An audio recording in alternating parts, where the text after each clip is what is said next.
అందరికీ నమస్కారం. ఆగమనం నవల మొదటి భాగం విందాం. రచన ఎద్దనపూడి సులోచనారాణి గారు. ఆ రోజు సెలవు రోజు కావటం వల్ల వీధుల్లో జనసంచారం అంతగా లేదు. రోడ్లు చాలా వరకు నిర్మానుష్యంగా ఉన్నాయి. షాపులు మూసి ఉండటం వల్ల ఆ బజారు నిద్రపోతుందా అన్నంత నిశ్శబ్దంగా ఉంది. పొడిగాటి ముక్కుకి మెరిసే ఎర్రరాయి ముక్కుపుడకల ఆ వీధి చివరన పోస్టు బాక్సు ఎండకి మెరుస్తుంది. ఇంకా ఎండాకాలం బాగా రాలేదు. ఇప్పుడిప్పుడే ఎండతో కూడుకుంటున్న వెచ్చదనం నడిచేవారి శరీరాలకు తాకుతూ త్వరలో గ్రీష్మ ఋతువు రాకని తెలియచేస్తున్నట్టుగా ఉంది. ఉండి ఉండి చల్లటి గాలి వీస్తుంది. ఆ గాలికి రోడ్డు మీద అక్కడక్కడా పడి ఉన్న ఎండుటాకులు అటూ ఇటూ పరుగులు తీస్తున్నాయి. వీధికి ఆ చివర నుంచి నడిచి వచ్చిన యువతి సరాసరి పోస్టు బాక్స్ దగ్గరికి వచ్చి ఆగింది. బ్యాగ్లో నుంచి ఒక ఉత్తరం తీసింది. దానిని బాక్సులో వేసే ముందు అంతలోనే ఆగి సరిగ్గా వ్రాసానా లేదా అన్నట్టు మళ్ళీ ఒకసారి శ్రద్ధగా కవరు మీద అడ్రస్ పరిశీలించి చూసింది. ఆ అడ్రస్ మీద సిద్ధార్థ అని పేరు ఉన్న చోట పెదవులతో సున్నితంగా తాకింది.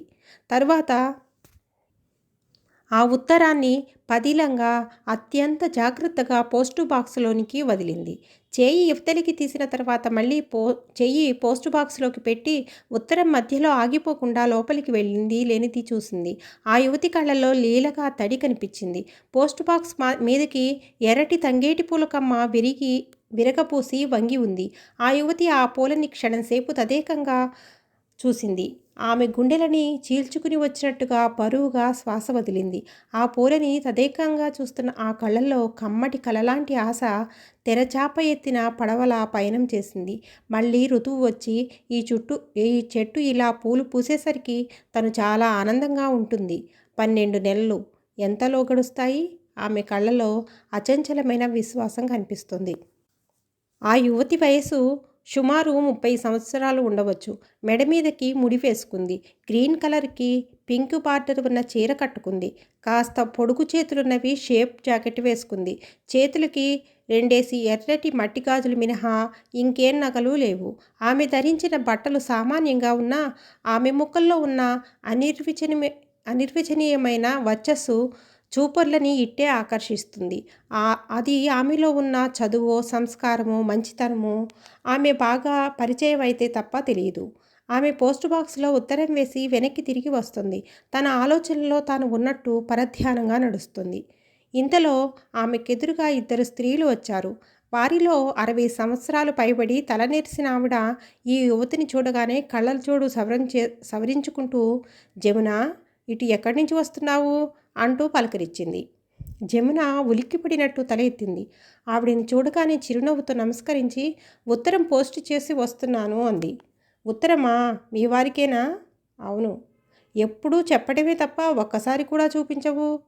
ఆవిడ కంఠం నిష్ఠూరంగా పలికింది. ఈ మాట వినగానే జమున చూపులు నేలకి వాలాయి. రాగానే తప్పక చూపిస్తాను. నాకు మీ ఆయనని చూడాలని చాలా కుతూహలంగా ఉంది. ఎందుకో తెలుసా? ఇంత అందమైన మంచి అమ్మాయిని ఆయన నీకు భర్తగా అయిన ఆ అదృష్టవంతుడు ఎవరా అని. ఆవిడ ప్రక్కనున్న ఆమె ఈ మాటలు వినగానే ఏటో చూడసాగింది. ఆ ముసలావిడ పక్కకు తిరిగి ఏం కాంతం, ఏమంటావు అంది. కాంతం అనే ఆవిడ తల ఊపింది. దీపు ఎలా ఉన్నాడు? ఆవిడ మళ్ళీ అడిగింది. బాగానే ఉన్నాడు అంది జమున. ఆవిడ మళ్ళీ పక్కకు తిరిగి కాంతంతో, కాంతం జమున కొడుకుని ఎంత బాగా పెంచుతుందో తెలుసా? దీపు దగ్గరుండే క్రమశిక్షణ, చదువులో తెలివి మనం చాలా తక్కువ మందిలో చూస్తాం. గారాబం చేస్తే పిల్లలు చెడిపోతారంటావు నువ్వు. వీళ్ళు దీపుని చూస్తే అది పూర్తి అబద్ధం అనిపిస్తుంది. జమున కొడుకుని ఎంత గారాబం చేస్తుందో తెలుసా? మళ్ళీ అంత డిసిప్లిన్. కాంతం అనే ఆవిడ విసుగ్గా చూడసాగింది. వస్తానండి అంది జమున. అయ్యో, చెప్పడం మర్చిపోయాను. పూనా నుంచి నా మనుమరాలు ఉత్తరం వ్రాసింది. మొన్న నేను నీ దగ్గర కొని పంపిన చీరలు చాలా బాగున్నాయట. ఇంకా 4 కావాలని వ్రాసింది. సరిగ్గా అదే రంగు, అవే బార్డర్లు కావాలట. నేను నీ దగ్గరికి వద్దామని అనుకున్నాను. అలాగే. ఎన్ని రోజుల్లో ఇవ్వగలవు? వారం రోజుల్లో పంపిస్తాను. సరే, నేను డ్రైవర్తో రేపు అడ్వాన్స్ పంపిస్తాను. పర్వాలేదు, నేను చీరలు డెలివరీ ఇచ్చి డబ్బు తీసుకుంటాను. వస్తాను జమున చెప్పి వెళ్ళింది. పెద్దవాళ్ళిద్దరూ నడక సాగించారు. కాంతం జమునని చూస్తే నాకు ముచ్చటేస్తుంది. భర్త దగ్గర లేకపోయినా కొడుకుని పెట్టుకుని ఎంత గౌరవంగా బ్రతుకుతుందో తెలుసా? గౌరవమా? తెగించిన ధైర్యం అను అంది కాంతం. అదేమిటి కాంతం? ఆ ఆ జమునకి నేను తెలియను కానీ నాకు ఆ జమును బాగానే తెలుసు. ఈవిడ గారికి అసలు మొగుడే లేడు, మొగుడు ఉన్నాడని అందరికీ చెప్పటం, ఆ ఉత్తరాలు వ్రాయటం అదంతా ఒక నటన. లోకం కళ్ళు కప్పడానికి ఆడే నాటకం. నీకు తెలియదు సుందరం. ఆ మా ఆడపడుచు మరిదికి ఈవిడ బాగా తెలుసు. మహా గ్రంథసాంగురాలే. అతన్ని పెళ్లిలోకి లాగాలని చాలా చేసింది కానీ పాపం కుదరలేదు. ఆ? నిజంగానా? సుందరమ్మ గారు ఆశ్చర్యంగా చూసింది. అయ్యో, నీకేం తెలుసు ఈవిడ గారి చరిత్ర? నువ్వు ఒక పోళా మనిషివి. కాస్త బాగా మాట్లాడితే చాలు వాళ్ళంత మంచివాళ్ళు లేరంటావు. అలాగా? ఏంటి? జమున చాలా మంచి పిల్లే అనుకున్నాను. ఏమిటో ఈ రోజుల్లో అందరూ నాటకాల రాయుళ్లే. ఎవరినీ నమ్మలేకపోతున్నాం కదా అంది నిరాశగా. జమున ఆ వీధి దాటి వస్తుంటే నలుగురు కుర్రాళ్ళు ఎదురుపడ్డారు. వాళ్ళు క్రికెట్ బ్యాట్లు పట్టుకుని మైదానం వైపు ఆడటానికి వెళ్తున్నారు. జమునని చూడగానే వాళ్ళు, అరుగో జమున గారు, ఒరేయ్ అడిగేద్దాం రండిరా అని ఒకతను అనగానే మిగతా వాళ్ళు అనుసరించారు. నలుగురు జమున దగ్గరికి వచ్చారు. నమస్తే మేడం. నమస్తే రవి. మేడం, మేము మీ దగ్గరికి రావాలని అనుకుంటున్నాం. ఏమిటి పని చెప్పండి. జమున ఆగి వాళ్ళని కలియజూసింది. మా అసోసియేషన్ వార్షికోత్సవం దగ్గరికి వస్తుంది. మా సావనీర్కి అడ్వర్టైజ్మెంట్స్ ఇప్పించడానికి మీరు సాయం చేయాలి. మీరు మీ అద్దకం చీరలు సప్లై చేసే ఖాతాదారుల్లో ఉన్నవాళ్ళు చాలామంది ఉన్నారుగా, వాళ్ళకి పరిచయం చేయండి. మేడం, అలాగే. జమున నవ్వుతూ చూపుడు వేలు చూపిస్తూ అంది. రవి, ముందే చెబుతున్నాను, నేను పరిచయం చేస్తాను. అడ్వర్టైజ్మెంటు రాబట్టుకునే బాధ్యత మాత్రం మీది. అలాగే మేడం, మీరు పరిచయం చేశారంటే చాలు, మమ్మల్ని వాళ్ళు గౌరవిస్తారు. ఎప్పుడు రమ్మంటారు మేడం? రేపు సాయంత్రం 4 గంటలకి. వెళ్తాం మేడం. దీపు ఎలా ఉన్నాడు? బాగున్నాడు. ఇంకాస్త పెద్ద అయితే క్రికెట్ నేర్పిస్తాం. మా అసోసియేషన్లో యాక్టివ్ వర్కర్ని చేసేస్తాం. అలాగే. జమున నవ్వింది. వాళ్ళు నమస్కారం చేసి వెళ్ళిపోయారు. జమున ఒక్క నిమిషము వారి వైపే చూస్తూ నిలబడింది. దీపు వాళ్ళంతా అవ్వాలంటే ఇంకా 12 సంవత్సరాలు పడుతుంది. జమున ముఖంలో కొడుకు ప్రసక్తి రాగానే అనిర్వచనీయమైన ఆనందం, గర్వం కనిపిస్తున్నాయి. కొంత దూరం వచ్చేసరికి వేరుశనక్కాయలు అమ్మే అతను ఎదురయ్యాడు. అతను జమునను చూడగానే అమ్మగారు అని కేక పెట్టాడు. గబగబా బండిలో ఉన్న వేరుశనక్కాయలు పొట్లం కట్టి తెచ్చి జమునకు అందిస్తూ, అమ్మగారు, దీపుకు ఇవ్వండి. నిన్న బక్కయ్య కూరలు తెస్తూ అడిగాడు. అప్పటికి నా దగ్గర అయిపోయాయి. ఈరోజు రమ్మంటే రాలేదు. స్కూలు దగ్గర చూస్తే ఎవరూ లేరు అన్నాడు. ఈరోజు స్కూలు లేదు లింగయ్య అంది జమున. అదే కాబోలు, ఇందాక తమ ఇంటికి కూడా వెళ్ళాను. ఇంట్లో బాబు లేడు. బక్కయ్య పార్కుకి తీసుకెళ్ళాడు. అట్టాగా. బాబుకి ఇవ్వండమ్మా. దండం అమ్మగారు అంటూ చేతులు జోడించి దండం పెట్టాడు. ఆ నమస్కరించటంలో ఏదో కృతజ్ఞత కనిపిస్తుంది. జమున వేరుశనక్కాయల పొట్లం తీసుకుంది. ఇంటివైపు నడక సాగించింది. ఆమె ముఖంలో చెదరని చిరునవ్వు, తృప్తి ఆమె ముఖానికి నిండుదనాన్ని తెస్తున్నాయి. జమున ఇంటికి వచ్చేసరికి వాకిట్లో ఆటో ఆగి ఉంది. ఎవరు వచ్చారు అనుకుంటూ గేటు తీసుకుని లోపలికి వచ్చేసరికి ఎదురుగా వరండాలో బాబ్టీ హెయిర్తో బంగారు ఫ్రేమ్ కళ్ళజోడు పెట్టుకుని ఎత్తుమడమల జోళ్ళు వేసుకుని ఉన్న ఒక యువతి 7-8 సంవత్సరాల అమ్మాయిని ఎత్తుకుని గోడకి ఉన్న ఫోటో చూపిస్తూ ఏదో చెప్తుంది. ఆ యువతిని చూడగానే జమున కళ్ళు ఆనందంతో విరిశాయి. అడుగుల వేగం హెచ్చు కాగా గబగబా వరండా దగ్గరికి వచ్చింది. పాదాల సవిడి వినగానే ఆ కళ్ళజోడు అమ్మాయి ఇటు తిరిగి చూసింది. జమున వరండాలోకి వస్తూ ఆనందంగా, మాధవి, ఎప్పుడు వచ్చావు అంది. ఈరోజు ఉదయమే వచ్చాను. వస్తున్నట్టు నాకు ఉత్తరం రాయలేదేం? బయలుదేరే వరకు నాకు తెలిస్తేగా. అనుకోకుండా ఫ్లయింగ్ విజిట్. ఎంతసేపయింది వచ్చి? ఇప్పుడే వచ్చాను. మాధవి జమునని ఎగాదిగా చూస్తూ, నువ్వు ఇంకా ఈ పోస్టాఫీస్ చుట్టూ ప్రదక్షిణలు మానలేదన్నమాట అంది నిలదీస్తున్నట్టుగా. జమున సమాధానం చెప్పలేనట్టుగా తలదించుకుంది. క్రిందటి జన్మలో పట్టువదలని విక్రమార్కుడివి నువ్వే అయి ఉంటావు. పిచ్చివాళ్ళు హాస్పిటల్లోనే కాదు, యువతలు కూడా ఉంటారని నిన్ను చూస్తే తెలుస్తోంది. జమున నవ్వింది. మొదలుపెట్టావా ఉపన్యాసం? అరే, ఆశ ఎంత పెద్దదయింది. మాధవి చేతుల్లో కూతుర్ని తీసుకుని ఎత్తుకుని ముద్దు పెట్టుకుంటూ అంది. నీ కొడుకు పెద్దవలేదా? వీళ్ళిద్దరికీ 2 నెలలేగా తేడా. అవును, దీపు కూడా పెద్దవాడయ్యాడు అంది జమున పరధ్యానంగా. ఆశని చూస్తే కానీ దీపు పెద్దవాడయ్యాడనే సంగతి గుర్తుకు రావటం లేదు. దీపు ఎక్కడా అంది మాధవి. లేడు, సెలవు రోజులుగా బక్కయ్య పార్కుకు తీసుకువెళ్ళాడు అంది జమున. ఈ బక్కయ్య ఇంకా ఉన్నాడు? అబ్బా, వాడి మూగతనం, చెవుడు, ఆ గయ్యాళితనం భరించటం, అది కూడా నీకే చెల్లింది సుమా. నీకు ఓపికశ్రీ అని బిరుదు ఇవ్వాలి. ఇబ్బందుల్లో నుంచి ఈదుకు రావాలంటే అదొక్కటే ఆధారం. ఉండు, నీకు కాఫీ తెస్తాను అంది జమున. మీ రుక్కమ్మకి చెప్పు, నువ్వురా, నేను ఎక్కువసేపు ఉండను, వెళ్ళిపోవాలి మాధవి కేకపెట్టింది. జమున మాధవి వచ్చి అక్కడ వరండా దిగువ ఉన్న షెడ్లో కూర్చున్నారు. అక్కడ టేబుల్ కుర్చీలు ఉన్నాయి. టేబుల్ మీద ఫైల్స్ ఉన్నాయి. అక్కడ కూర్చుని చూస్తూ దూరంగా రాళ్ల మీద ఆరేసిన రకరకాల అద్దకం చీరలు గాలికి ఎగురుతూ కనిపిస్తున్నాయి. అక్కడ అద్దకం రంగులు, డిజైన్లు చెక్కలు పడి ఉన్నాయి. మాధవి ఆ ప్రదేశం అంతా కలయి చూస్తూ, బంగారం లాంటి నీ జీవితం అంతా ఇలా వృధా చేసుకుంటున్నావు కదూ అంది. నాకు అలా అనిపించడం లేదు అంది జమున. ఆ ప్రదేశం కలయి చూస్తుంటే ఆ కళ్ళల్లో గర్వం, ఆనందం తొణికిసలాడసాగాయి. మాధవి, ఈ పనిలో కష్టం ఎంత ఉందో ఆనందం కూడా అంతే ఉంటుంది. నేను పని మనిషిలా రోజు చాకిరీ చేస్తున్నట్టు మీలాంటి వాళ్ళకి అనిపిస్తుంది. దీనివల్ల నాకు లభించే స్వేచ్ఛ గురించి మీకెవరికీ తెలియదు. ఇది నా ప్రపంచం. ఈ ప్రపంచానికి మహారాణిని నేనే, పరిచారికిని నేనే. నా ఇష్టం ఉంటే నేను పని చేస్తాను, లేకపోతే లేదు. టైం అంతా నాదే. ఒకరికి తల వంచన అవసరం లేదు, ఒకరికి భయపడిన అవసరం లేదు అంది జమున కాఫీ కప్పులో పోసి ఇస్తూ స్నేహితురాలికి. ఏమిటో జమున, నీ ధోరణి నాకు అర్థం కాదు. గాడిద చాకరీ చేస్తూ అదే ఆనందం అనుకుంటావు. రోజు ఇంత కష్టపడతావు. నీ దగ్గర అవసరం వస్తే పట్టుమని 10 రూపాయలుంటాయా? ఎవరినో ఒకరిని ముష్టి ఎత్తాల్సిందేగా.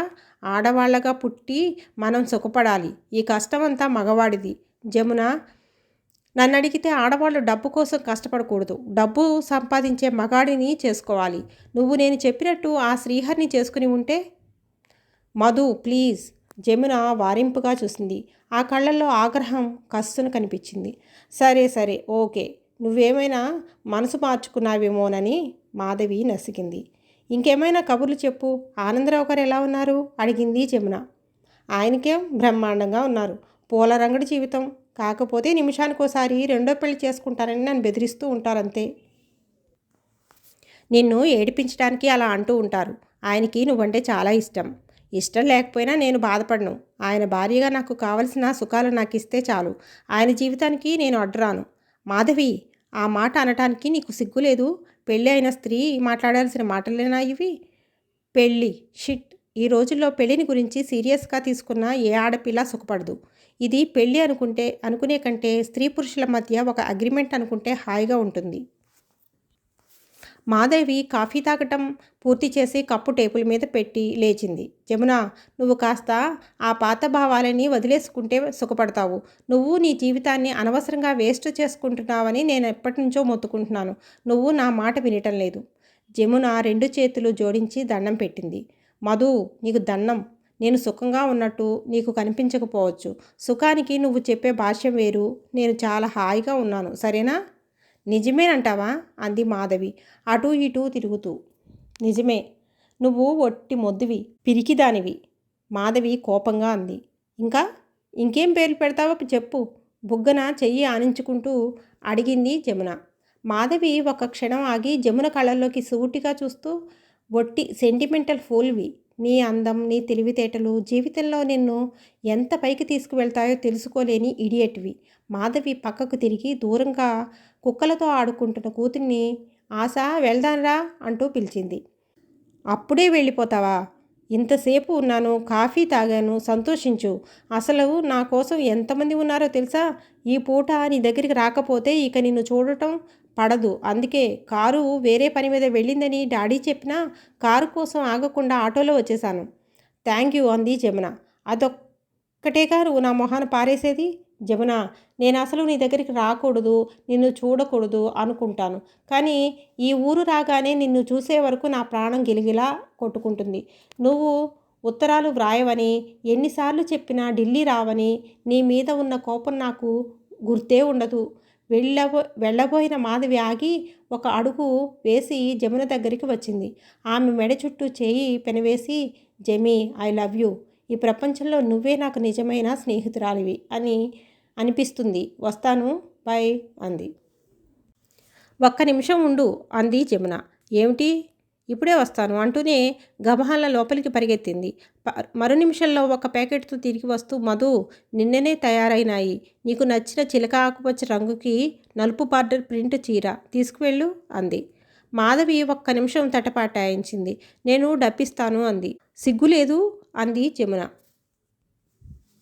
సరే, నీకు డబ్బులు ఇచ్చి సిగ్గుపడే కంటే ఇది తీసుకొని సిగ్గుపడటమే నయంలే. ఇటివ్వు అంది. మాధవి బయలుదేరింది. జమున ఆశని ఎత్తుకుని ఆటో వరకు వచ్చింది. దీపుని చూడటం పడలేదు అంది మాధవి. ఈసరికి రావాల్సిందే అంది జమున ఆశని ముద్దు పెట్టుకుని మాధవికి అందిస్తూ. వస్తాను అని చెప్పింది మాధవి. వీలుంటే మళ్ళీ రా. ఆ మాట నువ్వు నాకు చెప్పనవసరం లేదు. నేనే వస్తాను. ఎందుకంటే నీకు వెళ్ళబోసుకోవాల్సిన రహస్యాలు చాలా ఉన్నాయి నాకు అంది మాధవి. ఆటో కదిలింది. జమున చేయి ఊపింది. ఆటో వెళ్ళిపోయింది. జమున ఇంట్లోకి తిరిగి వచ్చింది. రుక్కమ్మ అద్దకం వేసి ఆరేసిన చీరలు తెచ్చి మడత పెడుతోంది. జమున రాగానే, హరినారాయణమ్మ గారి భార్య చీరల కోసం పని మనిషిని పంపించిందమ్మా అంది. అలాగా? ఆవిడ చెప్పిన ఇండిగో రంగు ఆ బార్డర్కి సరిగ్గా మ్యాచ్ అవ్వటం లేదు. నేను ఆవిడికి కబురు చేస్తానులే అంటూ డ్రాయర్ తెరిచి ఖాతాదారుల పుస్తకంలో చూసి కాగితం మీద నోట్ చేసుకోసాగింది. ఇంతలో అడుగుల సవ్వడి అయింది. అడుగోనమ్మా, బక్కయ్య వచ్చాడు అంది రుక్కమ్మ. బక్కయ్య మెల్లగా పిల్లిలా లోపలికి వచ్చాడు. అతని రూపం అతని పేరుకు పూర్తిగా విరుద్ధంగా ఉంటుంది. అతను పేరుకు బక్కయ్య అయినా నల్లగా, పొట్టిగా, చాలా లావుగా ఉంటాడు. ఆ నలుపులో తెల్లటి కనుగుడ్లు, నవ్వితే కనిపించే పెద్ద పళ్ళు ఇంకా తెల్లగా ఉంటాయి. కుడి చెవికి పోగు, ఎడమకాలికి కడియం. వాళ్ళమ్మ అతనికి ముద్దుగా చిన్నప్పుడు బక్కయ్య అని పెట్టిందిట. అదే స్థిరమైపోయింది. అతనికి మూగతనం, పుట్టెడు చెవుడు. అతనితో ఎవ్వరూ వేగలేరు. జమున అతనితో మాట్లాడటానికి సౌజ్ఞల భాష ఒకటి తయారు చేసుకుంది. దానివల్ల అతనికి జమున చెప్పేది సులభంగా అర్థమవుతుంది. మనిషికి ఎంత చెవుడో అంత గయ్యాళితనం కూడా ఉంది. ఒట్టి చిన్నపిల్లవాడి మనస్తత్వం. జమునకి అతని మనసు బాగా తెలుసు. అతనిలోని అవిటితనానికి అతని మీద అతనికే కోపం. ఆ తిక్క వచ్చినప్పుడల్లా అన్నం తినడు. మనిషి కస్సుబుస్సుమంటాడు. అది లేనప్పుడు భీముడిలా పనిచేస్తాడు. అలసట అనేదే ఉండదు. చిరాకు పడడు. జమున అతన్ని ఎప్పుడూ కోపగించుకోదు. దీపుతో పాటు ఒక పసిపిల్లవాడిని చూసినట్టు చూస్తుంది. ఒక్కోసారి రుక్కమ్మతో పోట్లాడి అలిగి పని మానేసి వెళ్ళిపోతాడు. మన్నాడో ఆ తర్వాత సాయంత్రమో మళ్ళీ ఏమీ ఎరగని వాడిలా వచ్చి దీపుతో కూర్చుంటాడు. జమున నవ్వుకుంటుంది. బక్కయ్య వచ్చాడని రుక్కమ్మ చెప్పగానే జమున తిరిగి చూసింది. బక్కయ్య ఎందుకో బెదురు చూపులు చూస్తున్నాడు. ముఖాన చెమటలు పట్టి ఉన్నాయి. జమున లేచి వచ్చింది. దీపు ఏడి? బాబు ఇంటికి రాలేదా? బక్కయ్య సైగలతో అడిగాడు. ఇంటికా? ఎలా వస్తాడు? నువ్వెక్కడికి వెళ్ళావు అంది జమున. బక్కయ్య ముఖం వెలవెలపోయింది. చెప్పు, ఎక్కడికి వదిలి వచ్చావు?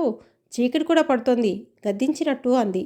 బక్కయ్య సౌజ్ఞలతో పార్కు నుండి వస్తుండగా రోడ్డు మీద ఇద్దరం కోతి సర్కస్ చూస్తుండగా ఇంతలో పెళ్లి మేళం వచ్చింది. ఆ జనంలో దీపు తప్పిపోయాడు. ఎంత వెతికినా కనిపించలేదు. ఇంటికి వచ్చాడేమోనని. ఆ మాటలు వినగానే జమున దిగ్భ్రాంతి చెందింది. వాడిని చూడకుండా అలా ఎలా వదిలేశావు? అసలు వాడిని తీసుకువెళ్ళొద్దని చెప్పానా? జమున అంటూనే గబగబా చేతిలో కాగితాలు డ్రాయర్లోకి తోసేసింది. రుక్కమ్మ, తలుపులు వెయ్యి అంటూ ఆజ్ఞాపించింది. ఇంటికి తాళం వేస్తుంటే జమున చేతులు సాగాయి. నుదుట చెమటలు అలుముకున్నాయి. దీపు మళ్ళీ కంటికి కనిపిస్తాడా? ఆ రోజు సిద్ధార్థ వెళ్ళిన రోజు గుర్తుకు వచ్చింది. క్షణంలో ఇప్పుడే వస్తాను అని చెప్పి వెళ్ళినవాడు ఎలా మాయమయ్యాడు? భగవంతుడా, తను పడిన కష్టాలు ఇప్పటికి చాలలేదా? తన ముఖాన ఇంకా ఏం రాసిపెట్టి ఉంది? ఇల్లు తాళం వేసి రుక్కమ్మ, జమున, బక్కయ్య గబగబా పార్కు వైపు వెళ్లారు. అక్కడి నుంచి కోతి సర్కస్ ఆడిన చోటు నుంచి ఇరుప్రక్కలా చీలిన వీధుల వెంట గాలించారు. ఎంత వెతికినా దీపు జాడా కనిపించలేదు. జమున వీధి చివర ఉన్న పోలీస్ స్టేషన్కి వెళ్ళి రిపోర్ట్ ఇచ్చింది. వాళ్ళు ప్రయత్నం చేస్తామని హామీ ఇచ్చారు. ఫోటో కావాలని అన్నారు. జమున బక్కయ్యని, రుక్కమ్మని తీసుకుని ఇంటికి వచ్చింది. అప్పటికి దీపు కనిపించక దాదాపు 4 గంటలవుతుంది. జమున చెవిలో హోరు లాంటి మొదలైంది. గుండెల్లో నుంచి దుఃఖం లాంటిది తన్నుకుని వస్తుంది. కాళ్లలో వణుకు మొదలైంది. జమునలో ఎప్పుడూ కనిపించే ఆత్మ సంయమన శక్తి రూపు లేకుండా పోయింది. పెదవుల మీద సదా విరిసే మనోహరమైన చిరునవ్వు మటుమాయమైంది. జమున తాళం తీసి ఇంట్లోకి వచ్చింది. లైటు వేసి బీరువా తెరిచి అందులోంచి దీపు ఫోటో తీసి బక్కయ్య చేతికిచ్చి పోలీస్ స్టేషన్లో ఇచ్చి రమ్మని చెప్పింది. జమున ఇంట్లో బోనులో పులిలా అటూ ఇటూ తిరగసాగింది. దీపు ఏమయ్యాడు? ఎక్కడ ఉన్నాడో? ఎదిరింట్లో పనిచేసే నర్సమ్మ కొడుకు దీపు ఈడువాడే. తప్పిపోయి 2 సంవత్సరాలయింది. ఆ జాడ తెలియనేలేదు. నర్సమ్మ ఇప్పటికీ వాడిని తలుచుకుని ఏడుస్తూనే ఉంది. దీపు తనకి దూరం అయితే ఇంకేమైనా ఉందా? తను బ్రతకగలదా? జమున మనసు అల్లకల్లోలంగా ఉంది. కొడుకుని ఒక్క క్షణం కూడా వదిలి ఉండలేదు తను. వాడు స్కూల్ నుంచి ఇంటికి రావటం ఆలస్యం అయితే బోనులో పులిలా అటూ ఇటూ తిరుగుతూ ఎదురు చూస్తూ గడుపుతుంది. మళ్ళీ వాడిని చూసేవరకు ఏ పని తోచదు. చెవికి ఏ మాట ఎక్కదు. భగవంతుడా! దీపు నా కంటికి మళ్ళీ కనిపిస్తాడా? జమున మనసు దీపు అంటూ లోలోపల ఆక్రోశిస్తుంది. ఇంకో గంట ఇలాగే గడిస్తే ఈ ఆందోళన తట్టుకోలేక తనకి పిచ్చికిపోతుందేమో అనిపిస్తుంది. అటూ ఇటూ అశాంతిగా తిరుగుతున్న జమున గేటు చప్పుడు అయ్యేసరికి వరండాలోకి దీపు అంటూ పరిగెత్తుకొచ్చింది. అంతలోనే గుమ్మం దగ్గర అచేతనరాలిగా ఆగిపోయింది. గేటు తెరుచుకుని బక్కయ్య వస్తున్నాడు. జమున వెనక్కి వచ్చి కుర్చీలో కూలబడింది. బక్కయ్య వచ్చాడు. యజమానురాలు పడుతున్న ఆవేదన అతడికి బాగానే అర్థమైంది. తన మూలంగా ఆవిడకి ఎంత బాధ కలిగింది. వాడు నిస్సహాయంగా చూస్తున్నాడు. మళ్ళీ గేటు చప్పుడయింది. జమున పరిగెత్తింది. గేటు తీసుకుని రుక్కమ్మతో పాటు పక్కింటి వరమ్మగారు వస్తుంది. జమున, దీపు కనిపించడం లేదటగా? జమున అవునన్నట్టు తల తిప్పింది. కళ్ళల్లో నీళ్లు సుళ్ళు తిరుగుతున్నాయి. పెదవులు అదురుతున్నాయి. ఈ బక్కయ్య ఒక చెవిటి మేళం. వాడికి మాట రాదు. వాడికిచ్చి పంపించొద్దని నేను రుక్కమ్మతో అంటూనే ఉన్నాను. ఇంతలో గడియారం గంటలు కొట్టింది. జమున తల త్రిప్పి చూసింది. రాత్రి 9 గంటలయింది. దీపు ఈ చీకట్లో ఎక్కడున్నాడు? జమునకి ఎక్కడి నుంచో అమ్మా అని పిలుస్తున్నట్టే ఉంది. కంగారు పడకు, పోలీస్ రిపోర్ట్ ఇచ్చావుగా, దొరుకుతాడులే అంది వరమ్మగారు. జమునకి ఆవిడ మాటలు వినిపించినా వాటి అర్థం తెలియనట్లుగా అయోమయంగా ఉంది. కళ్ళ ముందు ఏవేవో దృశ్యాలు కనిపిస్తున్నాయి. దీపుకి తనకి రుణం తీరిపోయిందా? అందుకే ఇలా అకస్మాత్తుగా దూరమైపోయాడా? ఒక ఆలోచనే కాదు, మెరుపు తీగల్లా ఎన్నెన్నో ఆలోచనలు. దీపు కనిపించడం లేదని ఈ వార్త తెలియగానే ఇరుగు పొరుగు అప్పుడే 2-3 వచ్చారు. దీపు లేకుండా ఈ రాత్రి గడిచిపోతుందా? దీపు కంటికి మళ్ళీ కనిపిస్తాడా? భగవంతుడా! మళ్ళీ అదే ఎదురు చూడటం, మళ్ళీ వేదన, మళ్ళీ సస్పెన్స్. వద్దు వద్దు. అప్పుడంటే తనలో శక్తి, నమ్మకం, ధైర్యం ఉన్నాయి. ఇప్పుడు లేవు. అసలు ఇప్పుడు ఆ మనోధారుఢ్యం లేదు. తనలో పైకి కనిపించేదంతా మేకపోతు గాంభీర్యం అని ఎవరికీ తెలియదు. లోపల తను చాలా అధైర్యస్తురాలనే అయిపోయింది. వచ్చిన వాళ్ళు పొద్దుపోయింది అంటూ వెళుతున్నారు. వాళ్ళకి తోచిన ధైర్యవచనాలు చెబుతున్నారు. అవేమీ జమున తలకి ఎక్కటం లేదు. శూన్యంలోకి చూస్తూ కూర్చుంది. ఇంతలో వాకిట్లో కారు చప్పుడైంది. మళ్ళీ ఎవరో పలకరించడానికి, అనునయించడానికి వచ్చి ఉంటారు. జమునకి వాళ్లతో మాట్లాడే ఓపిక లేదు. ఎవ్వరూ తనని పలకరించకుండా ఉంటే బాగుండు అనిపిస్తుంది. ఇంతలో రుక్కమ్మ వరండాలో నుంచి అమ్మా అడుగో దీపు అంటూ గావుకేక పెట్టింది. ఆ మాట వినగానే జమున గభాలన లేచింది. ఒక్క అంగలో వచ్చినట్టుగా వాకిట్లోకి పరిగెత్తుకు వచ్చింది. అప్పటికే కారులో నుంచి దిగిన ఒక పొడుగాటి వ్యక్తి దీపుని చేతుల మధ్య పడుకోబెట్టుకుని తీసుకువస్తున్నాడు. అతను ధరించిన తెల్లటి బట్టల నిండా రక్తపు మరకలు. దీపు ఒంటి నిండా గాయాలు. దీపు! జమున కెవ్వున కేక పెట్టినట్టు ఎదురుగా పరిగెత్తింది. దీపు అంటూ ఆ అపరిచిత వ్యక్తి చేతుల్లో అలా ఉండగానే కొడుకుని పట్టుకుని ఏమైందిరా? ఏమైంది? ఇలా ఉన్నావేంటి? అరుస్తున్నట్టే అంది. ఆ క్షణంలో జమున కంఠం కొడుకు మళ్ళీ కనిపించాడనే ఆనందంతోనూ, ఈ రక్తం ఏమిటి? ఇలా ఉన్నాడేమిటి అనే భయాందోళనలతోనూ కంపించసాగింది. ఆ అపరిచిత వ్యక్తి సమక్షమే గుర్తులేనట్టు కొడుకుని 2 చేతులతో వాటేసుకుని వాడి నుదుటి మీద, చెంపల మీద ముద్దుల వర్షం కురిపించేస్తోంది. ఆ ప్రయత్నంలో జమున తల అతని ఛాతీకి, అతని పొట్టకి రాచుకోవటం గమనించనే లేదు. మాట్లాడరా, మాట్లాడు, అమ్మా అని పిలు, దీపు పలకరా అంటూ వెర్రిదానిలా కొడుకుని పట్టుకొని కుదుపుతోంది. ఆ నూతన వ్యక్తి జమునని ఒక్క మోచేతి విదిలింపుతో అవతలికి నెట్టాడు. పలకమంటే ఎలా పలుకుతాడు? ఒంటి మీద స్పృహ ఉంటేగా. పిల్లల్ని కనగానే సరికాదు. వాళ్ళని జాగ్రత్తగా చూసుకోవడం కూడా తెలియాలి. అతని కంఠం మందర స్థాయిలో కొరడాతో ముఖాన చెళ్ళున కొట్టినట్టుగా వాడిగా ఉంది. అప్పుడు గాని జమునకి అపరిచిత వ్యక్తి ఒక అతను ఇంట్లోకి వచ్చాడని గుర్తుకు రాలేదు. అతను విదిలింపుకి తెల్లబోయిన దానిలా నిలబడింది. అతను లోపలికి వచ్చి దీపుని అక్కడున్న మంచం మీద పడుకోబెట్టాడు. దీపు తలకి కుడి మడికట్టుకి కాలికి బ్యాండేజెస్ ఉన్నాయి. బాగా రక్తం కారినట్టు ఉంది. ఒంటి మీద ఉన్న బట్టల నిండా మరకలే. అతను దీపుని పడుకోబెట్టిన తర్వాత ఒక్క నిమిషం అలాగే దీపు వైపు చూశాడు. ఆ తర్వాత ఎవరిని ఉద్దేశించకుండా చెప్పాడు. రోడ్డు దాటడానికి పరిగెత్తుతూ స్కూటర్ని ఢీకొట్టుకుని బంతిలా దొర్లాడు. స్కూటర్ అతను పారిపోయాడు. వెనుక నుంచి వస్తున్న నేను చూసి కారు ఆపాను. ఆ రక్తం కారటం చూసి ఆ పిల్లాడు ఇక లాభం లేదనే అనుకున్నాను. డాక్టర్ దగ్గరికి తీసుకెళ్ళి కట్టించాను. పోలీసు రిపోర్టు ఇద్దామని అనుకుంటుంటే ఆ డాక్టర్ దగ్గర పేషెంట్ ఒకతను ఈ ఇంటి గుర్తులు చెప్పి ఇక్కడి పిల్లాడు అని చెప్పాడు. అతను జేబులు తడుముకొని వాటిల్లో నుంచి మందులు ప్రిస్క్రిప్షను తీసి దీపు పక్కన పెడుతూ ఈ మందులు వేయాలి, రేపు డాక్టర్ దగ్గరికి తీసుకువెళ్ళి చూపించాలి అనేసి గిరుక్కుని వెనక్కి తిరిగి వెళ్ళిపోయాడు. దిగ్భ్రాంతిగా చూస్తున్న జమున తెలివి తెచ్చుకొని ఒక అడుగు ముందుకు వేసి అతనికి కృతజ్ఞతలు చెప్పడానికి నోరు తెరిచింది. అప్పటికే అతను చకచక అడుగులు వేస్తూ వరండా మెట్లు దిగేశాడు. జమున వరండా మెట్లు దిగేసరికి అతను కారు దగ్గరికి వెళ్ళిపోయాడు. జమున చూస్తుండగానే అతను కారులో కూర్చోవటం, కారు స్టార్ట్ అయ్యి రివ్వున వెళ్ళిపోవటం అంతా క్షణంలో జరిగిపోయాయి. బక్కయ్య ఏడుపుతో జమున ఈ లోకంలోకి వచ్చింది. బక్కయ్య ఏడుస్తూనే పరుగెత్తుకు వెళ్ళి అక్కడ మూలన ఉన్న గొడుగు తెచ్చి జమున చేతిలో పెట్టి ఆమె ముందు వంగి పాదమన్నట్టు నిలబడ్డాడు. జమున గొడుగు అవతల పారేసి వచ్చి కొడుకు దగ్గర కూర్చుంది. దీపు తల మీద చెయ్యి వేసి నిమురుతుంటే గుండెల్లో నుంచి దుఃఖం తన్నుకు రాసాగింది. పైనుంచి ఏ దేవతలు ఆశీర్వదించారో ఆ అపరిచితుడైన వ్యక్తి దేవుడిలా దీపుని ఆదుకున్నాడు. వెంటనే డాక్టర్ దగ్గరికి తీసుకువెళ్ళకపోతే ఇంకేమైనా ఉందా? అతనెవరో, ఈరోజు తనకి ఎంత ఉపకారం చేశాడో. అతను ఒక్క నిమిషం నిలబడలేదు. తన కృతజ్ఞతలు చెప్పుకునే అవకాశం ఇవ్వలేదు. చాలాసేపు అయిన తర్వాత దీపు కదిలాడు. దీపు, దీపు, జమున పిలిచింది. దీపు, బాబు, రుక్కమ్మ కూడా పిలిచింది. బక్కయ్య తను పిలుపులా నోటితో శబ్దం చేశాడు. దీపు మెల్లగా కళ్ళు తెరిచాడు. ఆ కళ్ళు నిద్రాభారంతో మత్తుగా ఉన్నాయి. మమ్మీ, అస్పష్టంగా అన్నాడు. దీపు కొడుకు మీదికి వంగి ముఖాన్ని ముద్దులతో ముంచెత్తింది. మమ్మీ, నాకేమైంది? తల కదుపుతూ అన్నాడు. ఏం కాలేదు, నిద్రపో, జుట్టు నిమురుతూ అంది. దీపు కాసేపు ఊరికే ఉన్నాడు. తర్వాత నాకు నిద్ర వస్తుంది మమ్మీ అన్నాడు. నిద్రపో అంది. మిగతా కథ తర్వాతి భాగంలో విందాం.